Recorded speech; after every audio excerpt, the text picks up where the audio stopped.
자, 첫 문제 바로 가겠습니다. 체포된 피의자에 대하여는 보증금 납입을 조건으로 한 석방이 허용되지 않는다. 판단하셨습니까? 정답은 O입니다.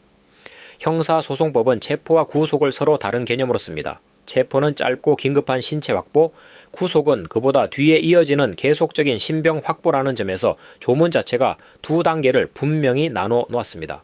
214조의 제사항을 보면은 기소 전 보증금 납입 조건부 석방, 이른바 피의자 보석의 대상은 명시적으로 구속된 피의자입니다. 체포된 피의자는 여기에 들어가지 않습니다. 그렇다면 214조의 3 제2항의 취지를 끌어와서 체포된 피의자에게도 보증금 조건부 석방을 인정해야 하는 것 아니냐는 주장이 나올 법한데 대법원은 그 근거로 삼기 어렵다고 선을 그었습니다. 결국 현행법상 체포 단계에서는 보증금 납입 조건부 석방이라는 카드 자체가 없습니다. 이 구조 하나만 기억하십시오. 보증금 조건부 석방은 구속된 피의자에게만 열려있는 문입니다. 다음 지문입니다.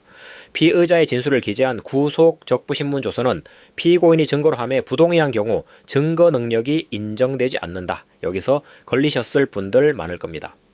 정답은 X입니다. 구속 적부신문조서는 법원이나 합의부원, 검사, 변호인, 청구인이 구속된 피의자를 신문하면서 작성하는 문서입니다. 언뜻 보면 311조가 규정하는 법원 또는 법관의 조서에 해당할 것 같지만 대법원은 이 조서가 311조 문서는 아니라고 봅니다. 그런데 여기서 끝나지 않습니다. 특히 신용할 만한 정황에서 작성된 문서라는 이유로 315조 제3호, 이른바 당연히 증거 능력이 인정되는 서류에 해당한다고 판단합니다. 315조 제3호는 동의 여부를 묻지 않습니다. 당연히 증거 능력이 인정되는 서류이기 때문에 피고인이 부동의하더라도 증거 능력은 그대로 살아있습니다. 311조와 315조를 구별해서 묻는 전형적인 문제이니 조서의 종류마다 어느 조문으로 증거 능력이 인정되는지 정리해 두시기 바랍니다. 이어서 보겠습니다. 체포 유구속 적부심사에 관한 법원의 결정에는 항고할 수 없으나 기소 전 보증금 납입 조건부 석방 결정에 대하여는 항고할 수 있다. 정답부터 말씀드리면 O입니다. 214조의 제8항은 간이기 각결정, 기각결정, 그리고 석방 결정에 대해서는 항고할 수 없다고 못 받고 있습니다. 그런데 여기서 말하는 석방 결정은 적부심사 결과로서의 석방, 즉 제4항의 석방을 가리킵니다. 저항이 정하는 보증금 납입 조건부 피의자 석방, 앞서 본 피의자 보석은 이 항고금지 규정의 적용 대상으로 명시되어 있지 않습니다. 그래서 대법원은 검사가 그 결정의 취소를 다툴 실익이 있는 한 항고할 수 있다고 판단했습니다. 첫 문제와 이어서 보면은 그림이 완성됩니다. 보증금 조건부 석방은 구속된 피의자에게만 인정되고 그 결정에 대해서는 항고도 가능하다. 이렇게 한 세트로 묶어서 외워두십시오. 이번 지문입니다. 긴급 체포 등 체포영장에 의하지 아니하고 체포된 피의자의 경우에도 헌법과 형사소송법의 규정에 따라 체포 적부심사를 청구할 권리를 가진다. 정답은 O입니다. 헌법 제12조 제6항은 누구든지 체포 또는 구속을 당한 때에는 적부의 심사를 법원에 청구할 권리를 가진다고 정하고 있습니다. 이 조문은 체포영장에 의한 체포인지 긴급 체포나 현행 범체포처럼 영장 없이 이루어진 체포인지를 구분하지 않습니다. 대법원도 같은 취지에서 영장 없이 체포된 피의자 역시 적부심사 청구권의 주체가 된다고 판시했습니다. 체포의 방식이 어떻든 신체의 자유를 제한당한 이상 그 적법성을 다툴 기회는 동일하게 주어져야 한다는 헌법 정신이 그대로 반영된 결론입니다. 다음입니다. 형사소송법 제260조에 따른 재정 신청이 있으면 재정 결정이 확정될 때까지 공소시효의 진행이 정지된다. 정답은 O입니다. 262조에서 제1항이 그대로 규정하고 있는 내용입니다. 재정 신청 제도의 취지를 생각해보면 당연한 결론입니다. 검사의 불기소 처분에 불복해서 법원의 판단을 구하는 절차인데 그 심사가 진행되는 동안 공소시효가 계속 흘러가 버리면 재정 신청 제도 자체가 무력화될 수 있습니다. 그래서 신청 시점부터 재정 결정이 확정되는 시점까지 공소시효의 진행을 멈춰 세워둡니다. 짧지만 자주 나오는 조문이니 숫자까지 정확히 기억해 두십시오. 다음 지문 갑니다. 검사의 불기소 처분에 불복하는 고소인이나 고발인은 서면으로 그 검사가 속한 지방검찰청 검사장에게 항고할 수 있다. 여기서 지방검찰청 검사장이라는 표현 나치다고 그냥 넘기면 안 됩니다. 정답은 X입니다. 검찰청법 제10조 제1항 전문을 보면은 불기소 처분에 불복하는 고소인 등은 그 검사가 속하는 지방검찰청 또는 지청을 거쳐서 서면으로 관할 고등검찰청 검사장에게 항고하도록 되어 있습니다. 항고의 상대방은 지방검찰청 검사장이 아니라 고등검찰청 검사장입니다. 지방검찰청은 그저 서류를 거쳐가는 경유기관일 뿐입니다. 항고에서 재항고로 넘어가면은 그 다음은 검찰총장이라는 것까지 함께 정리해 두시면은 이 계통은 완성됩니다. 다음 지문입니다.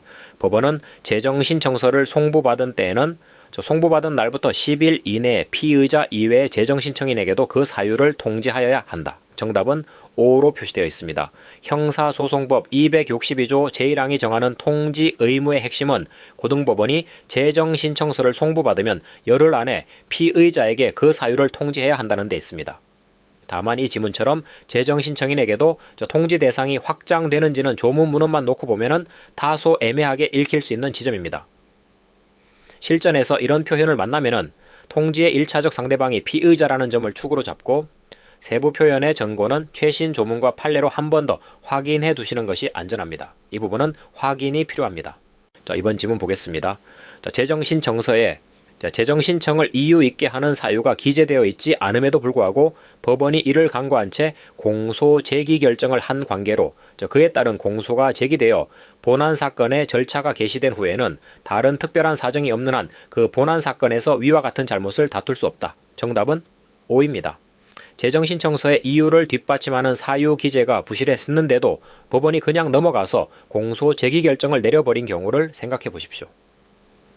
이미 그 결정에 따라 공소가 제기되고 본안 재판이 시작된 이상 그 절차상 하자를 본안 사건에서 다시 끄집어내서 다투게 하면은 소송 절차의 안정성이 무너집니다. 그래서 대법원은 특별한 사정이 없는 한 본안 사건에서는 그 잘못을 다툴 수 없다고 선을 그었습니다. 재정신청 절차의 하자는 원칙적으로 그 절차 안에서 정리하고 넘어가야 하고 본안으로 넘어온 다음에는 되짚지 않는다는 원칙, 이것이 이 판례의 핵심입니다. 자, 다음 지문입니다. 어떤 소송 절차가 진행된 내용이 공판조서에 기재되지 않았다고 하여 당연히 그 소송 절차가 당해 공판기일에 행하여지지 않은 것으로 추정되는 것은 아니고 공판조서에 기재되지 않은 소송 절차의 존재가 공판조서에 기재된 다른 내용이나 공판조서 이외의 자료로 증명될 수 있으며 이는 소송법적 사실이므로 자유로운 증명의 대상이 된다. 정답은 O입니다. 공판조서에 배타적 증명력이라는 말을 들으면은 학생들이 흔히 조서에 없으면은 무조건 없었던 일이라고 단정합니다. 그런데 그 배타적 증명력은 조서에 기재된 내용에 대한 것이지 기재되지 않은 부분까지 없었던 일로 만드는 힘은 아닙니다.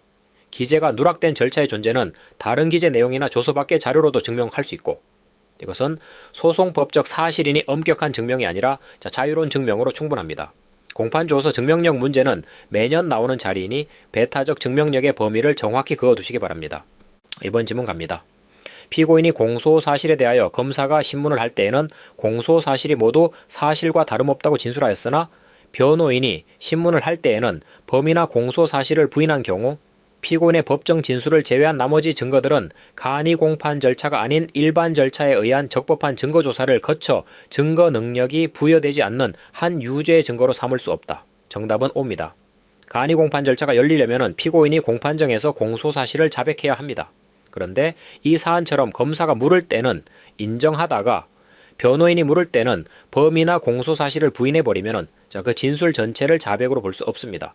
자백이라는 것은 한 문답 안에서 일관되게 유죄를 인정하는 태도를 말하는데 앞뒤가 다르면 이미 자백의 요건이 깨진 것입니다. 그러면 이 사건은 애초에 간이 공판 절차로 갈 사건이 아니라 일반 절차로 심리해야 할 사건이 됩니다. 그 결과 피고인의 법정 진술 자체는 증거가 되지만 나머지 증거들은 일반 절차에서 요구하는 적법한 증거조사와 증거능력 부여 절차를 거치지 않으면 유죄의 증거로 쓸 수 없습니다. 간이 공판 절차의 자백 요건이 얼마나 엄격하게 판단되는지를 보여주는 판례입니다. 다음 지문입니다. 법원이 국민참여재판 대상 사건을 피고인의 의사에 따라 국민참여재판으로 진행함에 있어 별도의 국민참여재판 개시 결정을 할 필요는 없고 그에 관한 이의가 있어 법원이 국민참여재판으로 진행하기로 하는 결정에 이른 경우 이는 판결 전의 소송 절차에 관한 결정에 해당하며 그 결정에 대하여는 항고할 수 있다. 앞부분은 다 맞는데 뒷부분에서 걸리셨을 겁니다. 정답은 X입니다. 국민참여재판 대상 사건을 피고인 의사대로 진행하는데 별도의 개시 결정이 필요 없다는 것, 이의가 있어 진행하기로 하는 결정이 판결 전 소송 절차에 관한 결정이라는 것까지는 맞습니다. 문제는 그 다음입니다. 이 결정에 대해서는 즉시 항고를 허용하는 특별 규정이 없습니다.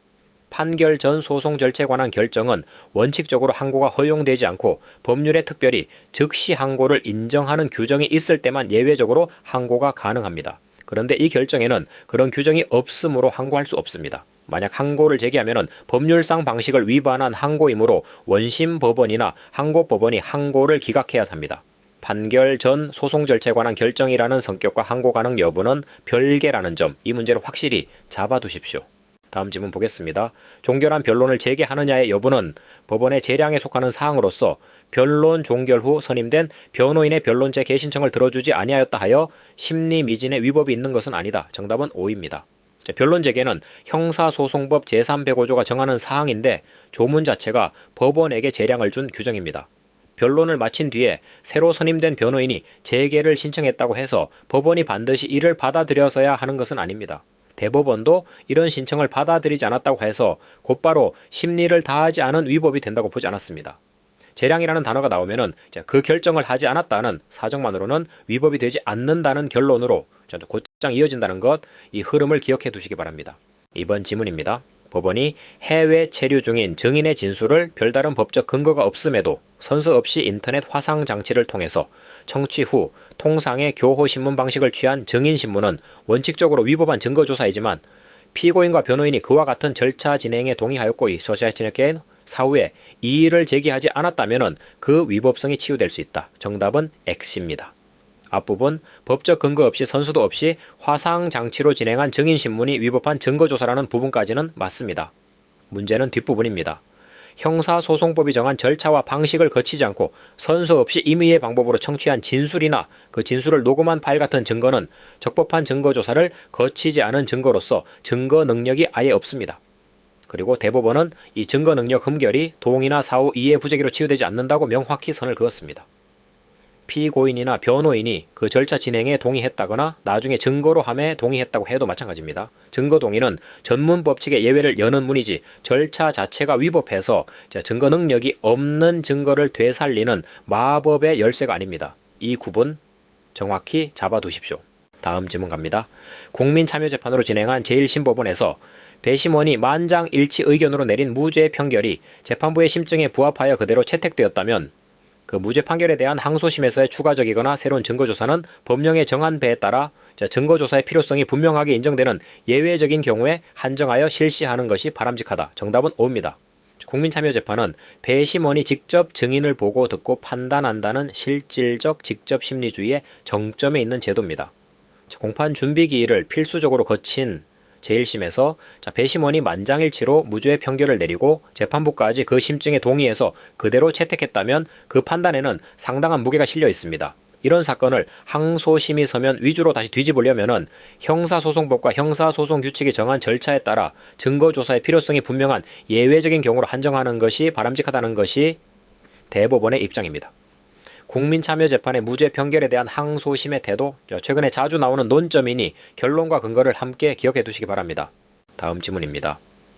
증인신문에 있어서 피고인의 변호인에 대한 가림시설의 설치는 이미 인적사항에 관하여 비밀 조치가 취해진 증인이 변호인을 대면하여 진술함으로써 자신의 신분이 노출되는 것에 대하여 심한 심리적인 부담을 느끼는 등의 특별한 사정이 있는 경우에 예외적으로 허용될 수 있을 뿐이다. 정답은 O입니다. 피고인에 대한 자폐, 그러니까 가림시설은 비교적 폭넓게 인정되지만 변호인에 대한 자폐는 이야기가 다릅니다. 변호인은 피고인의 방어권을 지키기 위해 증인을 직접 관찰하고 반대 신문을 할 권한을 가진 사람입니다. 변호인에게까지 자폐 시설을 세우면 피고인과 변호인 모두 증인의 태도와 표정을 볼 수 없게 되어서 반대 신문권이 그만큼 제한됩니다. 그래서 대법원과 헌법재판소는 특정 범죄 신고자 등 보호법처럼 이미 법률상 인적사항이 비밀로 처리된 증인이 변호인 앞에서 신분 노출을 심하게 두려워하는 등 특별한 사정이 있을 때에 한해서만 변호인에 대한 자폐를 예외적으로 허용합니다.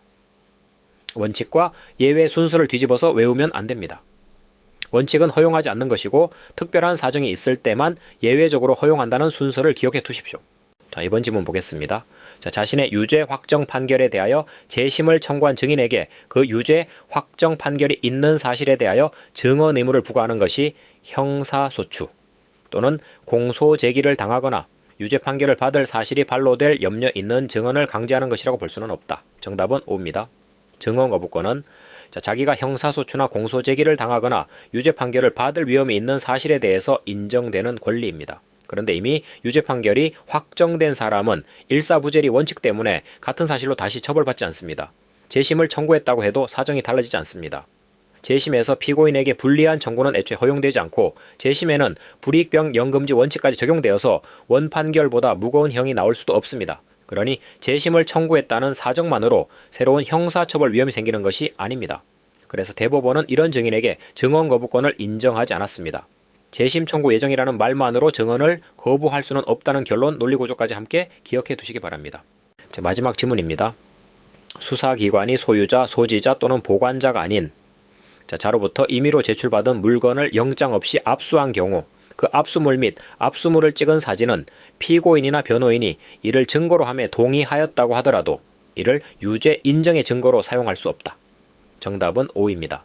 형사소송법 218조는 소유자, 소지자, 보관자가 임의로 제출한 물건만 영장 없이 압수할 수 있다고 정합니다. 뒤집어 말하면은 이 셋 중 누구에도 해당하지 않는 사람이 내놓은 물건을 영장 없이 압수하면은 그 자체로 218조를 위반한 위법수집 증거입니다.